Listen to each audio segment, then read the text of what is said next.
Julien, vous êtes le directeur du développement pour la section paloise. Qu'est-ce qui va changer à partir de maintenant sur le fonctionnement de l'association et des équipes de jeunes et le lien avec le club pro?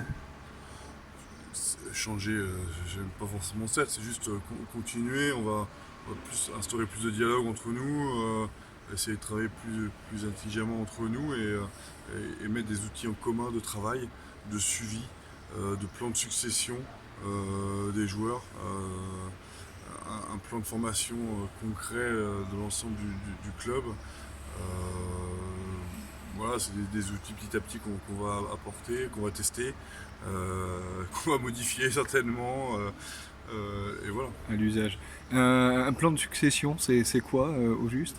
C'est un plan de succession, c'est identifier tous les joueurs qui sont au sein du club, qui sont licenciés à la section paloise. On va pas partir des U6, mais on n'est pas parti du U6, mais on est parti des cadets, je crois, des manières, enfin voilà.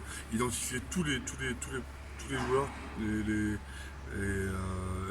leur potentiel, poste par poste, voir où est-ce qu'on a des trous, où est-ce on devra recruter dans les prochaines années, les joueurs à fort potentiel, tout de suite les identifier et être capable de miser sur eux très vite, de les faire travailler sur les points essentiels.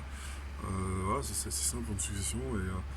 Et quand on va se réunir pour le recrutement des pros, dire que dans 2 ans, on a un deuxième ligne qui sera prêt, dans 4 ans, on a un neuf qui va arriver.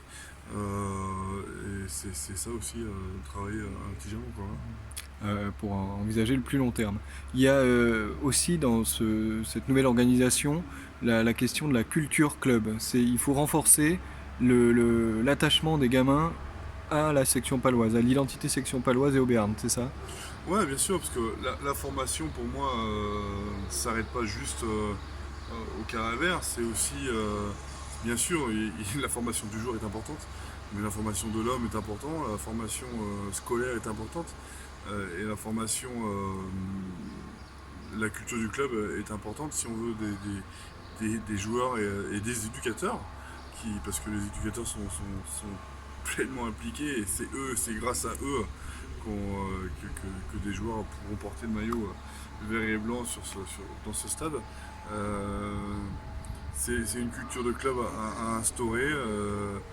Moi, quand je vois les U6 après chaque entraînement qui crient Uni à ses sections, c'est ça la culture du club aussi. C'est ça notre club. Alors la culture du club aussi, c'est l'écusson, qui est sur le maillot de l'équipe de top 14 et qui va désormais être sur tous les maillots de tous les gamins, donc des 320 enfants de l'association. Ça, c'est un changement aussi. Ouais, c'est un changement, bien sûr, qu'il soit surtout aussi sur les équipements des jeunes. Je crois que moi, étant jeune, j'aurais voulu avoir du même maillot que les grands. C'est le même écusson que les grands. C'est normal, ça fait partie des choses de la vie.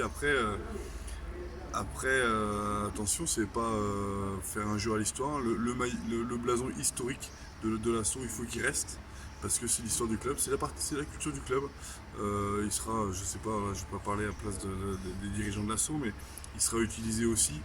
Mais si on veut être un club avec une identité commune, il faut quelque part le même blason, utiliser le même blason.